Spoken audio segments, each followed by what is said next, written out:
coming.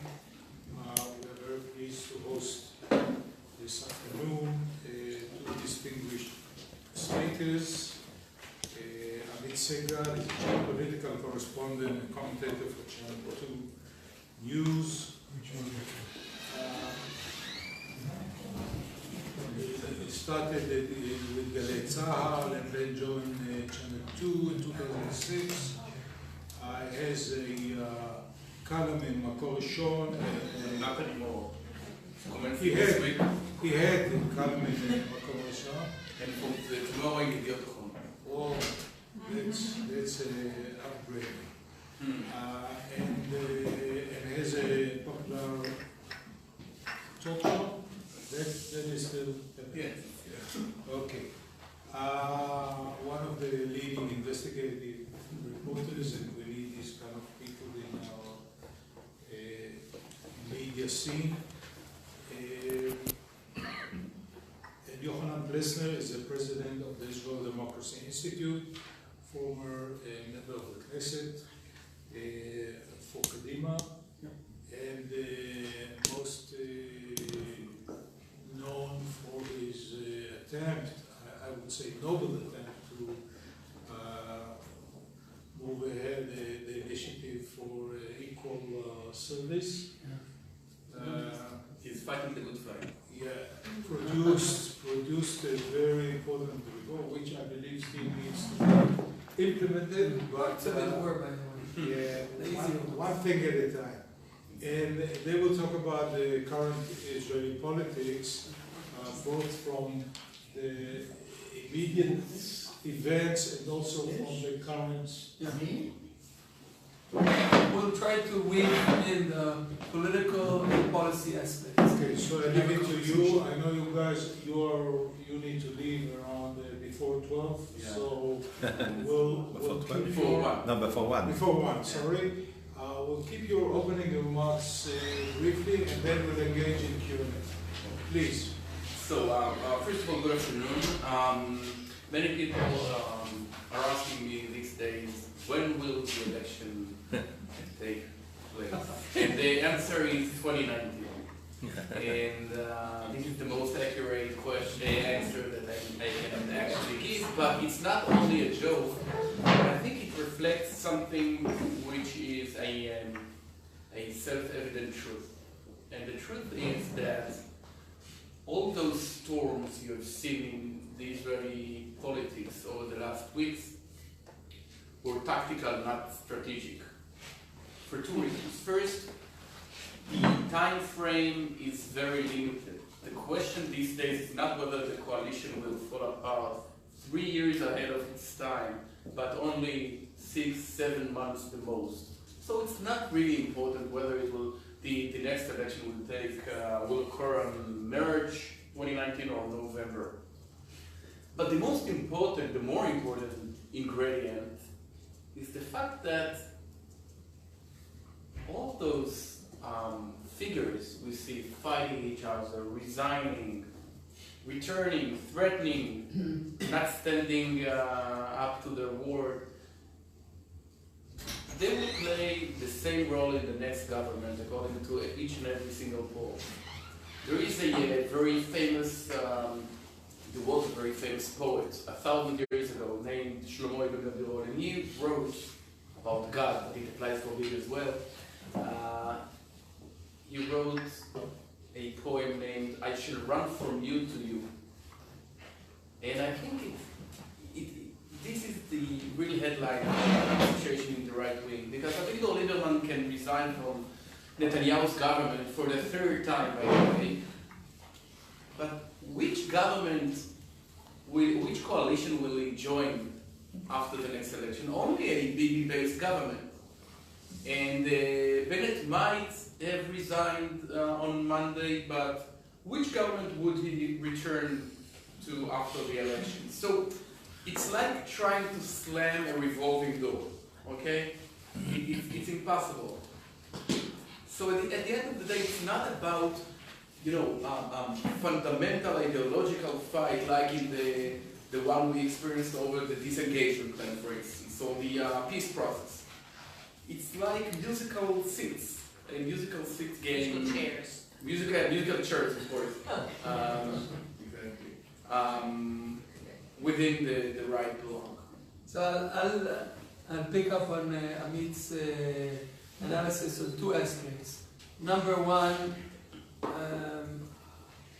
what is stable and what is unstable about our system. I think what we see constantly in the opinion polls is quite phenomenal stability in the relationship between the different blocks. In Israeli stability in Israeli terms. Yeah, but between the different blocks, you know, the center, right plus ultra-Orthodox, so even if there is some changes between Netanyahu and Bennett and Lieberman based on the fights that they're picking with each other, Labor and Lapid, you're basically seeing that there's very limited movement between the Israeli right and the Israeli center-left. Except really for a few mechanisms that sort of transfer votes. One of them is the Orly Levy Abekassis that can sort of, she still doesn't have a clear identification, so she can transfer votes from the center left to the right, or maybe vice versa. Kachron played a similar role in the previous elections. Increasingly, he's positioning himself more as a part of the Israeli right. Although I would say that forming the next government, I wouldn't be totally surprised if given a block, then Netanyahu won't be able to form a government. Kachron may go elsewhere, but the ability to move voters from one block to the other, it's not that simple. So that's on the one hand we have, and it's actually not new. Between 2015 and 2013. There was a major movement again within the blocks, but not between them. Livni and Herzog's massive success of getting 24 seats was basically gaining seats from Lapid and 2 seats of Kadima or something of that sort. And so that's one aspect of the stability. The instability has to do with the fact that even though one would say the last elections were back in 2015, we're now in 2019, so actually, why are you complaining about instability? The system is quite stable. But at any given point in time, each of the wheelers and dealers, players in the political system, has to be ready for an election at any point. And we've seen it this week, we've seen it a few months ago, we've seen it back in 2016.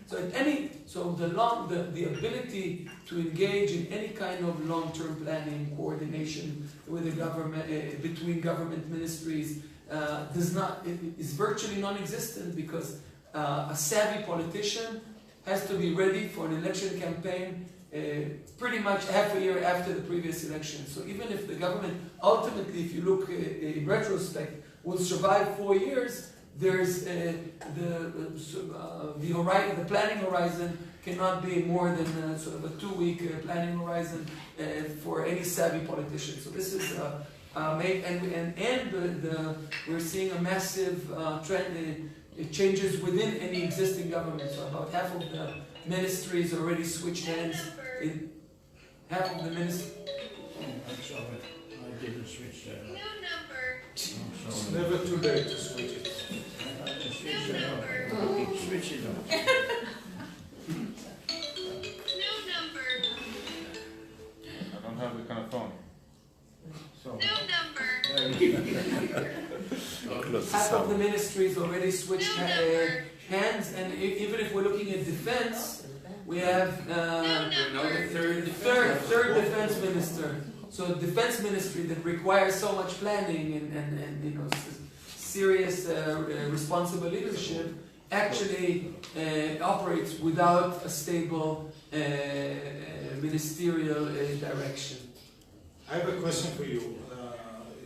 You mentioned that because every politician needs to be ready for immediate elections, what is the impact on the peace process? Nobody's going to take any chances or anything. And we just heard that Netanyahu said that maybe Trump should announce his peace plan. Again, I'm using this maybe next year or never, better never, right? It's it's a pity because we were sure the peace is about to come, and now we'll have to wait 2 more months. To be honest, I think the peace process is actually no longer plays a political role, and I'll explain it through the example of Gaza Strip.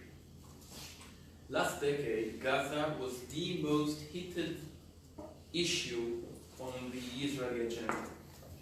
2 governments collapsed based on the question, what should we do with Gaza? The disengagement plan, evacuating 10,000 settlers, was the peak of the Israeli policy last decade. But since then, Israel changed 4 governments who initiated 3 to 4 military operations in Gaza. The governments were different. One was very hawkish, or 2 were very hawkish, one more centrist, one really dovish. But the outcome was exactly the same in each and every military operation. That is to say that questions that in the past were very political turned into something which is more about tactics. There isn't a single politician who would treat Gaza differently. Although many people say, Avigdor Lieberman promised to destroy Hamas within 48 hours, to kill its, to assassinate its leaders, and well, he is no longer the defense minister and they still live in Gaza. Benjamin Netanyahu promised to... in 09 already. Exactly. 10 years ago, it's been the 10th anniversary since Bibi promised to decisively overcome Hamas. Exactly, and it didn't happen. So don't promise anyone don't believe anyone who promises you will do differently. And the same applies for the peace process. Many people think in Israel that the right wing is actually way stronger than a generation ago, right? I guess you all think that. But this is not true.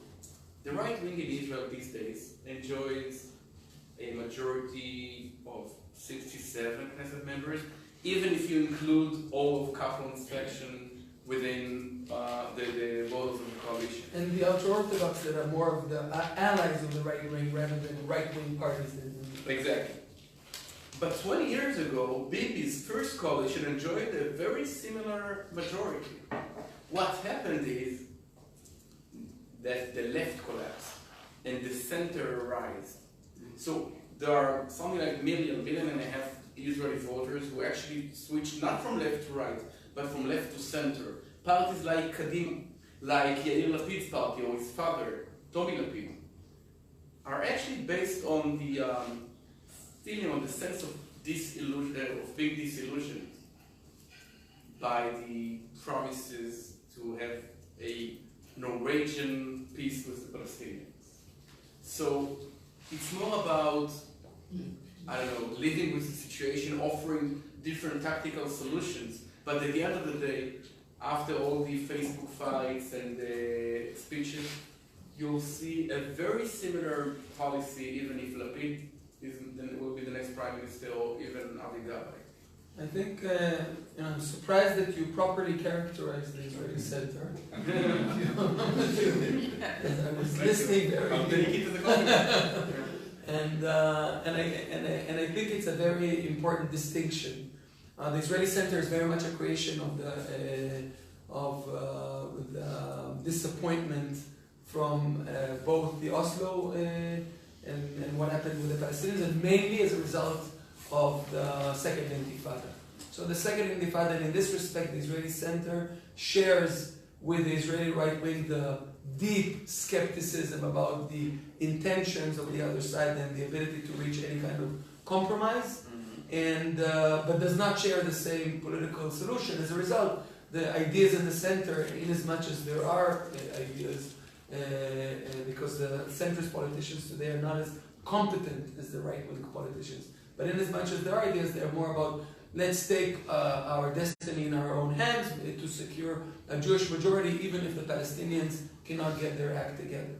Is the the peace process, quote unquote, a defining political issue? Amit, related to Gaza. Gaza, in my view, is different. Gaza is not about the Israeli-Palestinian issue.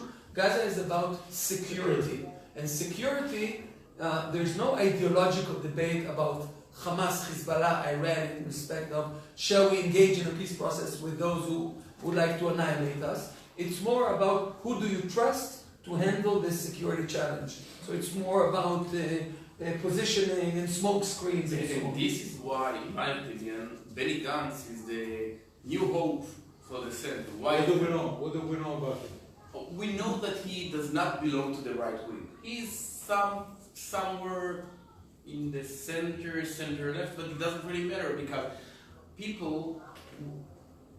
How come a person who never articulated a single opinion, a single clear opinion, enjoys 19 seats in the last poll by Walla yesterday, or 15 according to our poll? It's a lot. It's way more than Yair Lapid and Avi Gabba enjoyed. And the answer, in my opinion, is that under hectic circumstances, when we, after a month in which we experienced a Russian no-flight zone and a Hamas massive Netanyahu's credentials as a person that can lead the security. So actually people ask themselves, who can handle this situation? It's not about ideology. It's about persons and personas. And in my opinion, Benny Gantz, as a former chief of staff of the Israeli army, enjoys a bigger credit than the former correspondent for the military journal, Yair Lapid. Without it indicating anything bad about Channel 2 exactly. news company. Exactly. and the Avi Gabba. This is it. And I think though there is... You guys agree too much. Okay. So I totally disagree with what Yohanan said. I think though there's something here, I'll find a place to disagree. If you have to sort of look for an ideological difference on the security-related matters, aside from the Israeli-Palestinian issue, which is somewhat a separate issue. It's more of also an identity issue rather than just a strictly security issue. I would say it's about the faith that more a military force can be effective in achieving solutions. So the more, as a sort of as a generalization, the more you're to the right, the more you think that if we use a little more force and throw more military might on a problem, we will be able to resolve it. Whether Gaza, Lebanon, Hezbollah, but it's a flaky difference. With respect to the peace process, I'd say perhaps two relevant things. Number one, my understanding is that the Trump plan, in as much as it already exists, is a sort of the Saudi peace plan with some wrappings and some additional aspects that are more comfortable to Israel, but very uncomfortable for the Israeli right. As long as President Trump is serious about submitting this plan, this will put Netanyahu in a real dilemma, whether he wants to fight with the Israeli right-wing base or with President Trump, both of which he really dreads and would... Two political bases. Exactly. So if Trump does submit or put forward his plan, then it might lead Netanyahu to making a sort of Sharon-type choice of sort of moving more towards the center. I think it's unlikely, and I think that even if a plan is submitted, he'll find a way to sort of say, let's look into it and sort of buy more time. And so forget about the peace and the etc. security. What about the Israeli democracy? Yohanan, you had the... I'll just say one more thing about the peace. Let me ask this. You had the Israel Democracy Institute, which monitors the Israeli democracy for decades already, and you seem worried recently. Why? Well, the entire democratic world is undergoing a very challenging period as a result of the change in the media environment. Number one, it's also true for Israel. Amit probably can tell there's a rise of the direct channels of communication, gives rise to more populism and so on. We have our own version of very strong identity politics. It's not because of immigration, because of the change in the demographic makeup that creates Israeli society that is very much fearful of one another and leads to quite a violent response. And finally, I would say the cause for our the version of our democratic challenge would be the fact that there's no peace in the foreseeable future in the eyes of the majority of Israelis, i.e. at least centrists and right-wingers, and also left-wingers that don't think that they'll ever be in government. So basically, majority of Israelis, or a vast majority, think that there's no peace in the foreseeable future. As a result, this heightens or accentuates the rift between Jewish and Arab Israelis, Arab Israeli citizens, because if the Palestinians in the foreseeable future are going to continue to be an enemy, and Israeli Arabs, many of them, a component of their identity is Palestinian, a Palestinian with an Israeli citizenship, then it gives rise to questions of loyalty and so on, and reckless, irresponsible politicians can make extra good use of it in political campaigns. The nation state law doesn't help. So the nation, and so that's the background. Specifically, a fourth element of a background that is unique to Israel is the way we elect our politicians. I mean, in order to get re-elected, within the Likud, you need to. It's a very tough competition. You need a very strong right-wing base to support you, and there's a competition. So rather than trying to be sort of more moderate and look for the common denominator and so on, there's strong incentives, both from a media perspective and so on, to come up with extreme initiatives. Maybe Amit thinks that some of them are not extreme in our eyes, that at least are a deviation of Israeli democratic traditions. I have to say that finally we can disagree with something.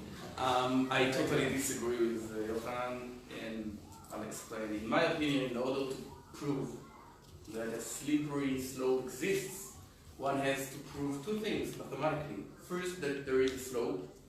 Second, that it is slippery. That is to say that if for 20 years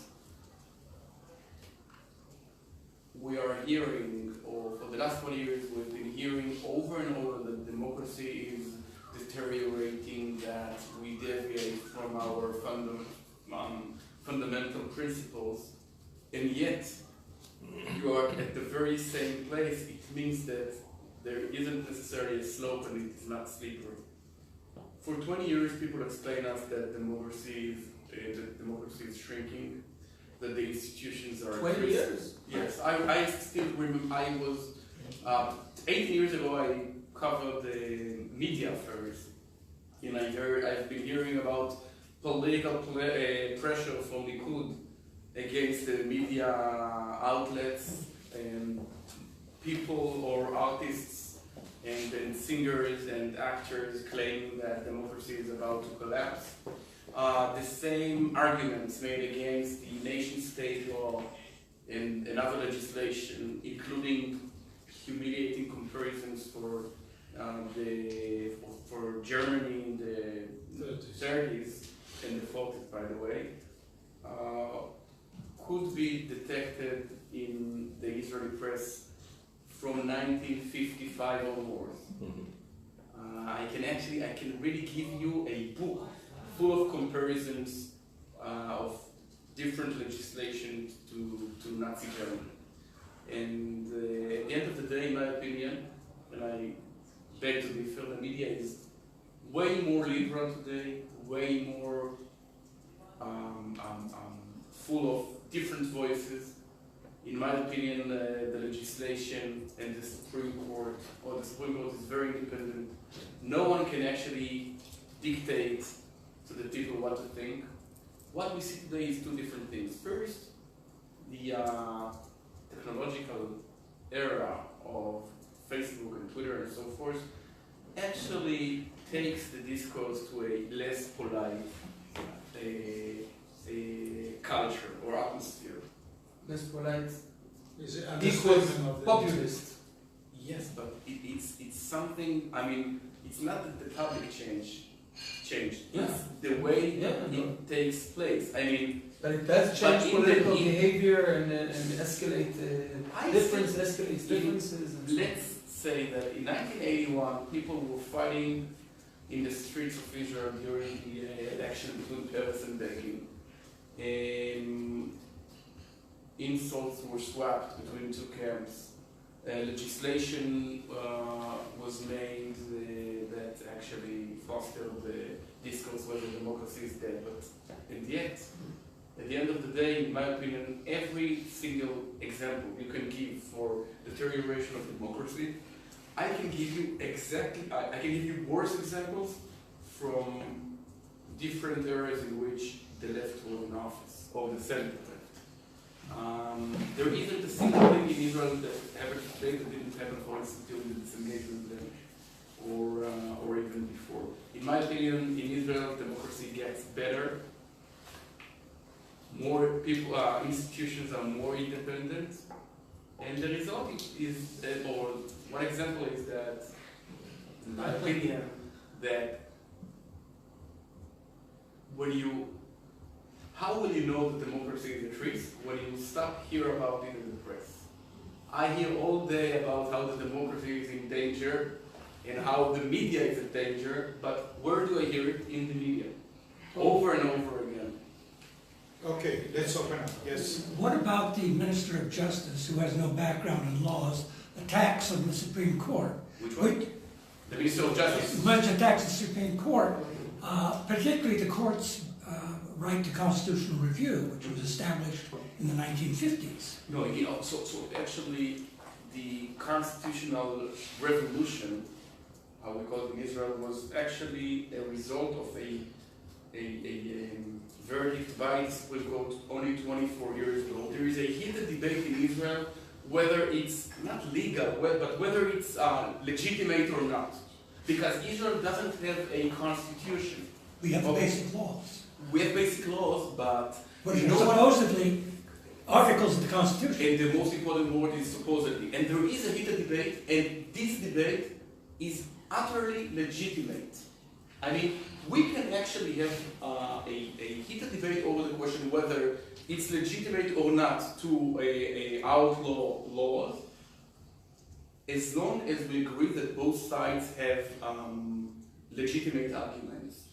Israel is one of the only places in the Western world in which even claiming that there wasn't a legitimate revolution in terms of constitutional review is perceived as illegitimate. And in my opinion, it's not a disaster if the Justice Minister politely says that she does not agree to what happens in the Supreme Court. How do I know that? Because over the last week there were two conservative decisions by the Supreme Court from justices that Shaked, the Justice Minister, appointed. And all of a sudden, we can hear a very rough, rude criticism from the left. So it's all political?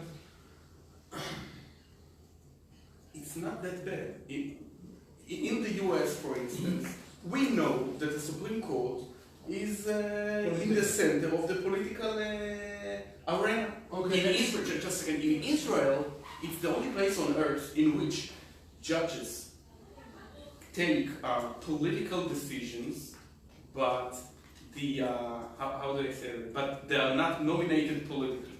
Okay, so we have to decide which side do we take. It's not the only place. Okay.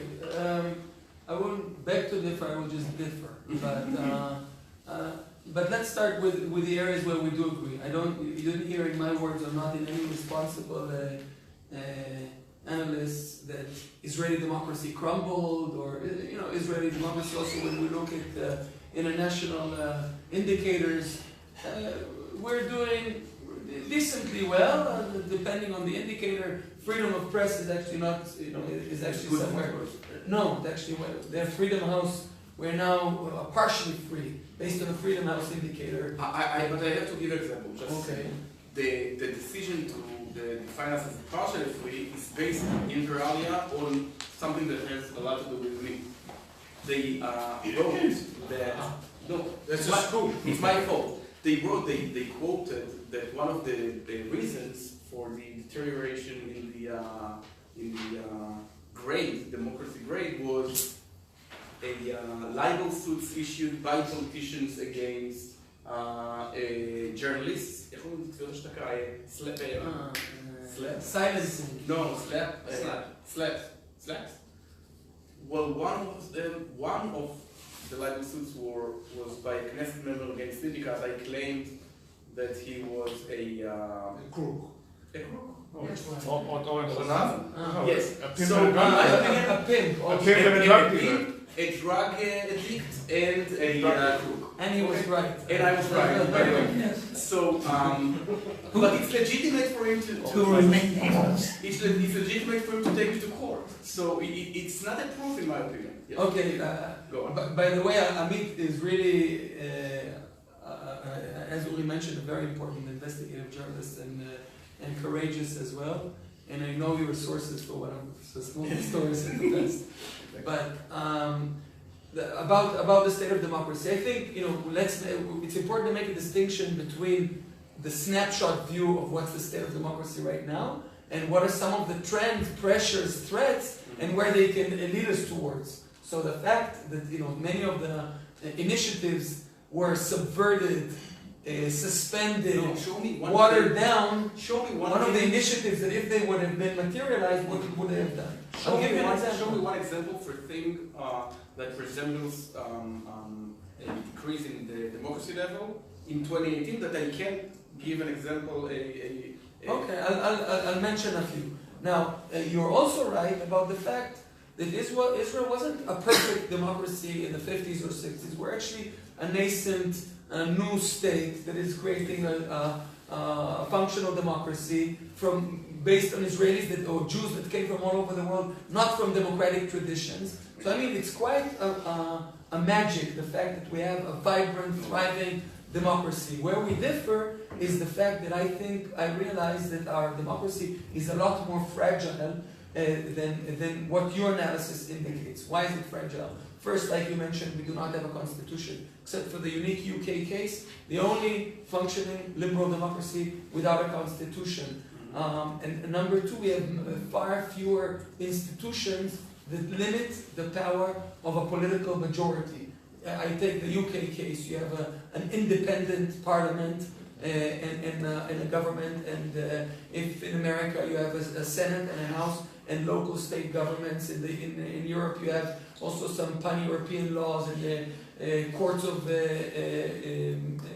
human rights courts that their jurisdiction is all over Europe and so on. In Israel, essentially, a coalition majority has overwhelming power.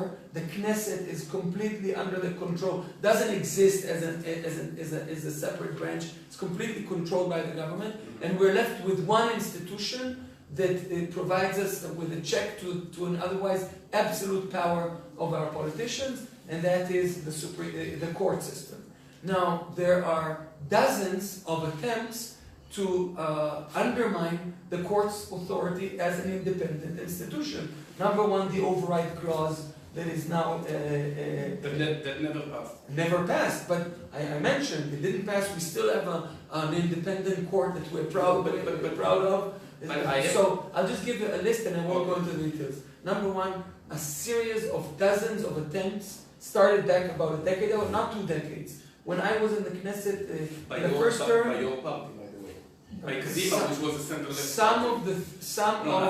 The Minister of Justice was Chaim from Kadima.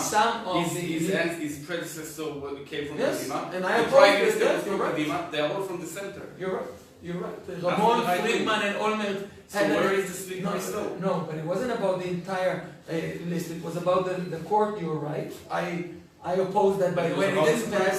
You said that we killed it within our party. You said that the only institution which is independent and that gives checks and balances is the Supreme Court. But then you see that the most outrageous attempt to actually to actually subvert the authority of the court was by Kadima, not by Likud. Actually, Bibi actually was against that. Use the exception that proves the rule. And first of all, using the late Kadima for May interesting things. Exactly, but it's not relevant. The court you can't compare that initiative of Olmert to the array of dozens of initiatives that were raised to change how the authorities of the courts, how judges are But elected. it didn't happen. It didn't happen. It didn't happen. But So where is the slippery slope?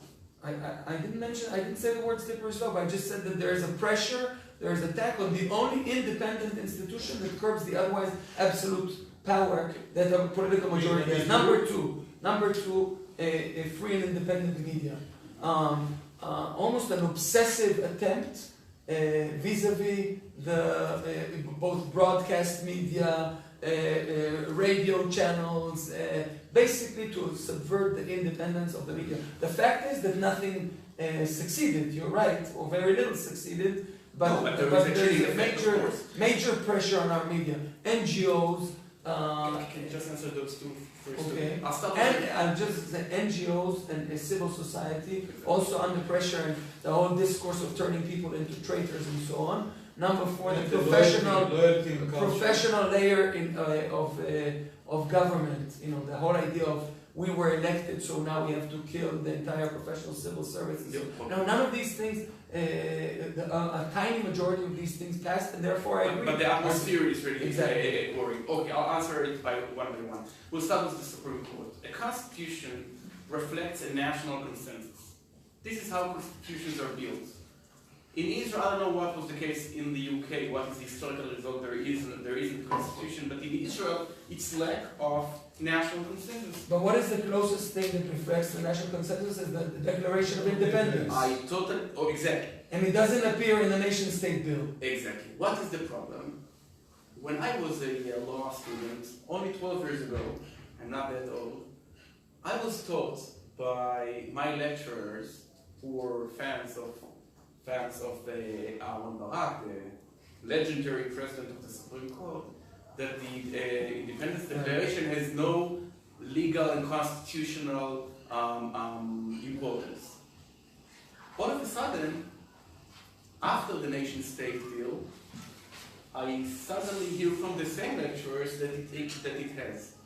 And the way I see it is as follows. In the past, when the Supreme Court, controlled by liberal leftists, had the power, they had the only weapon of basic laws.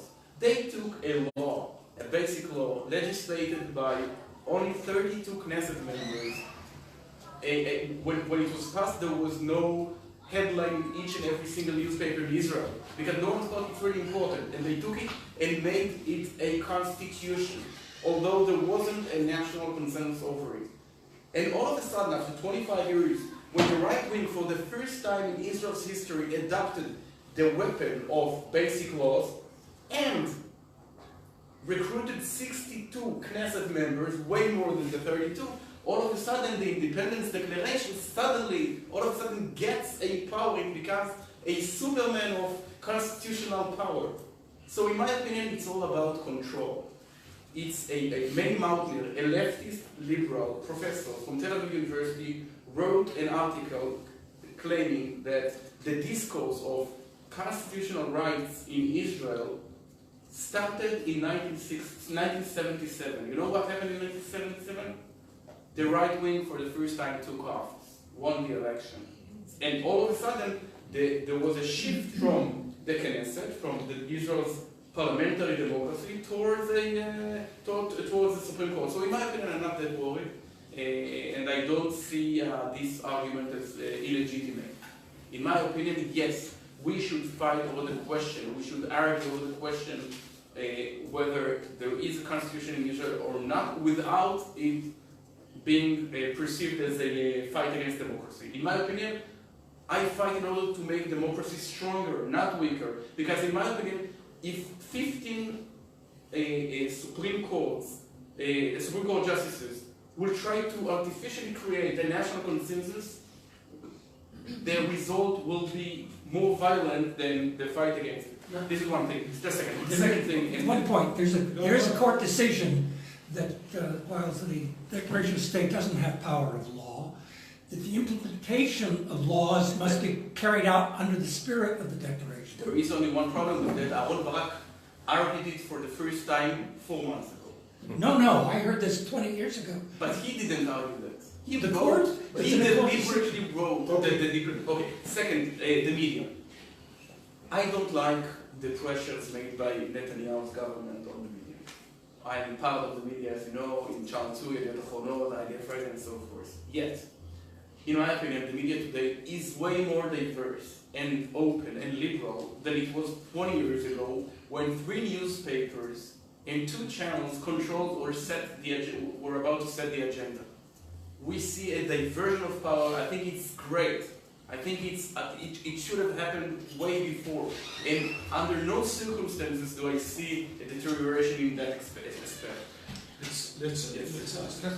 Something that I didn't hear any of you address is Netanyahu's investigations. What do you think? How is that going to play?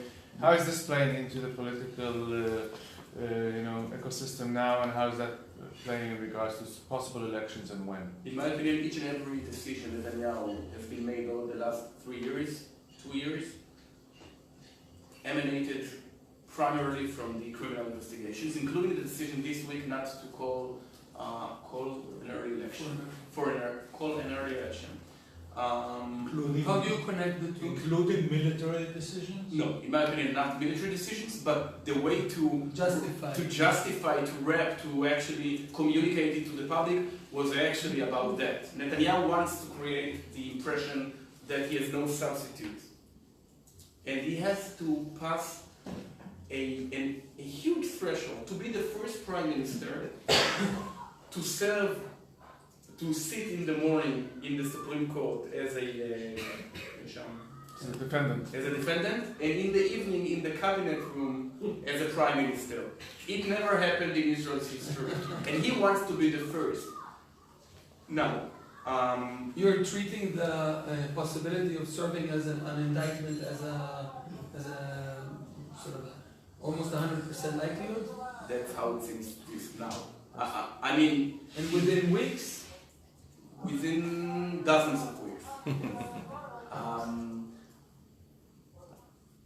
What do you make of the Attorney General's taking his time? The Attorney General doesn't take more time than his predecessors took relating to Netanyahu's predecessors. Investigations take time. Takes, for instance, Aryeh Deri, the Interior Minister. His criminal investigation started 3 years ago. Now, 2 days ago, the police have now recommended to indict him. It will take additional year or year and a half or 2 years till he might get a final decision. So it's not about Netanyahu, all these conspiracy theories that people will actually take care of him and that the Attorney General wants to protect him. No, it's not the case. It just takes time. This is the way things work. Let's take another question. We spoke a little bit about the peace process, but to what extent we're talking 51 years into, let me introduce myself, Daniel Estern from NPR American Radio. 51 years of occupying an entire population without voting rights, etc. What does that do to Israel's democracy? Does that factor at all? Israelis don't, the vast majority of Israelis doesn't see it that way. They see it as that Israel tried to give the Palestinians right of vote and citizenship and even a state, and each and every offer Israel gave or each and every attempt Israel has made was answered with guns, suicide bombers, etc. And that's why people don't see the situation as perfect. You won't see, in my opinion, wide support for annexing the territories.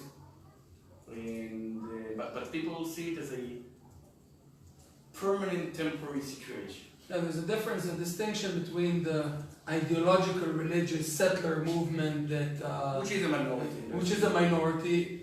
And a vast majority of Israelis, both at the center and the right, that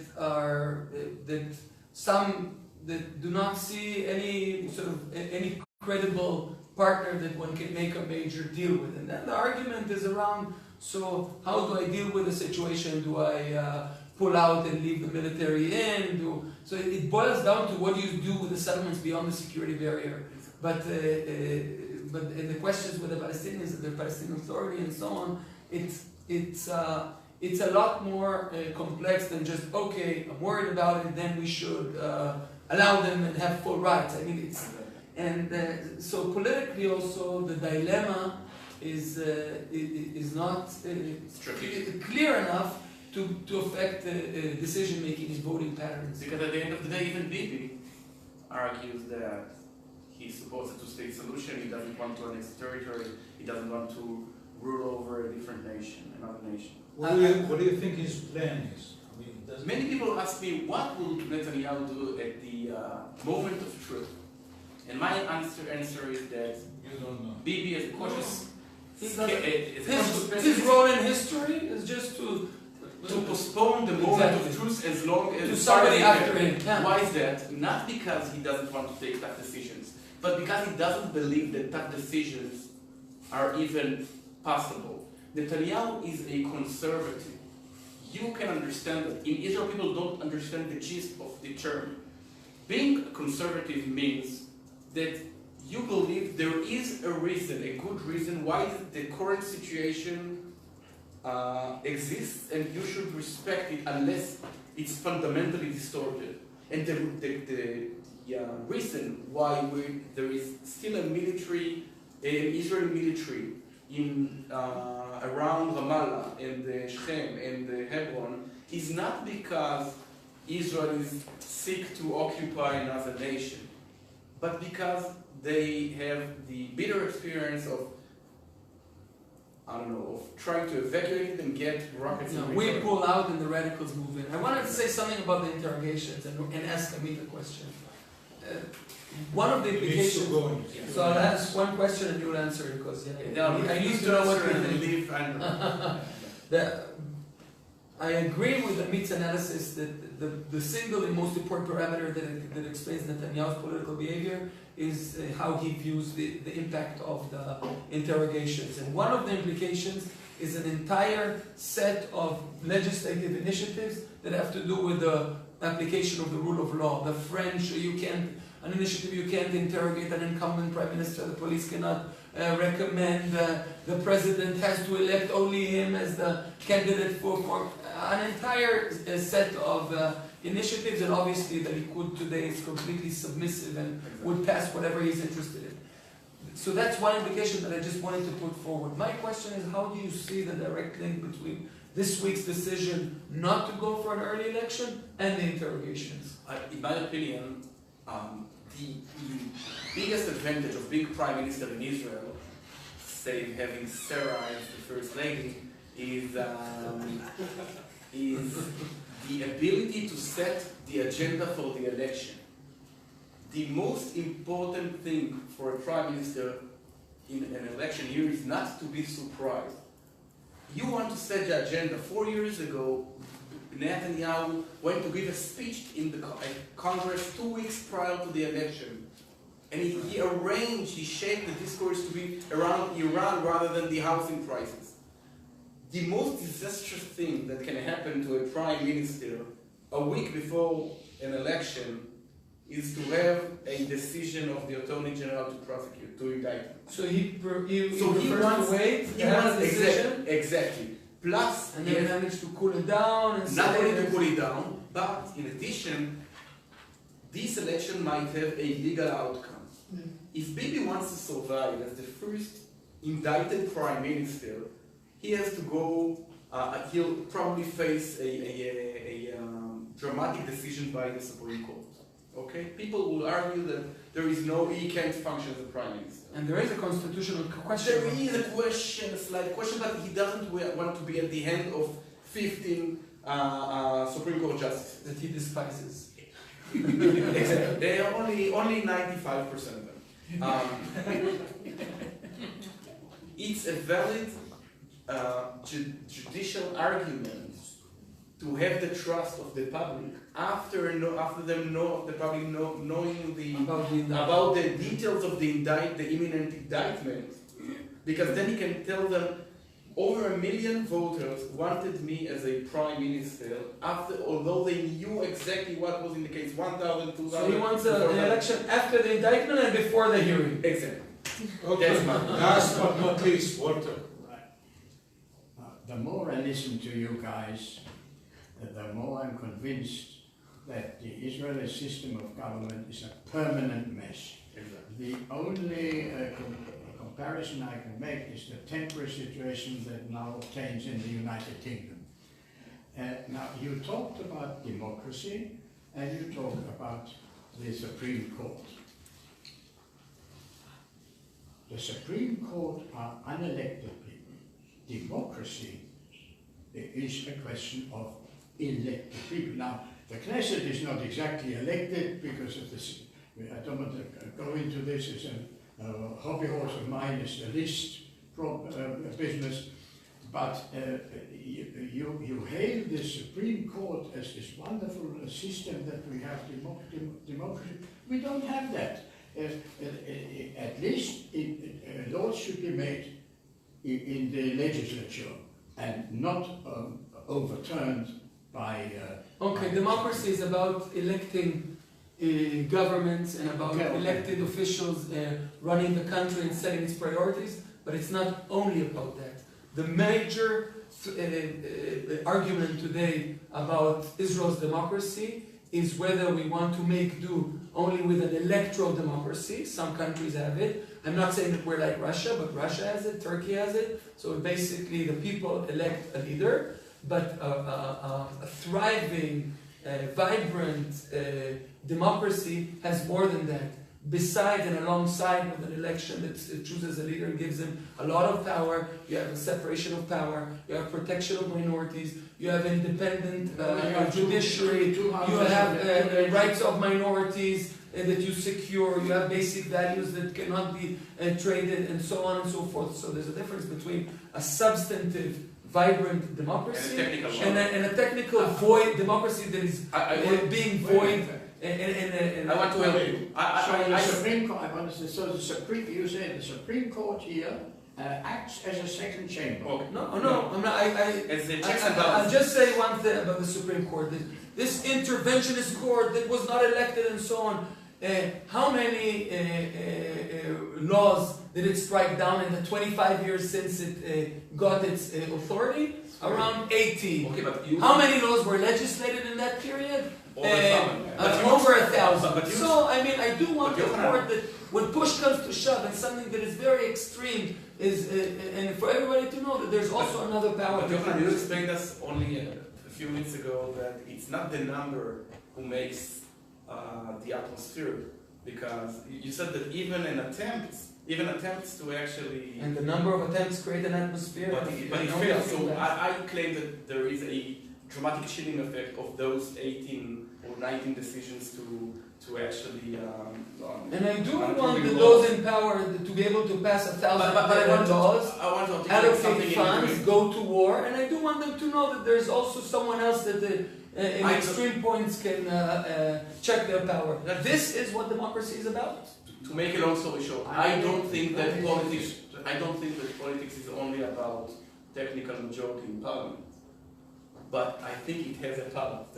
And in my opinion, there is an attempt to make the term of majority as illegitimate. But are you denying the massive power of the Israeli right-wing governments over the past decade to shape our reality? It can do many things because of the fear from the Supreme Court. On this happy note, Exactly. thank you, Amit, thank you, Yohanan. Thank you for coming.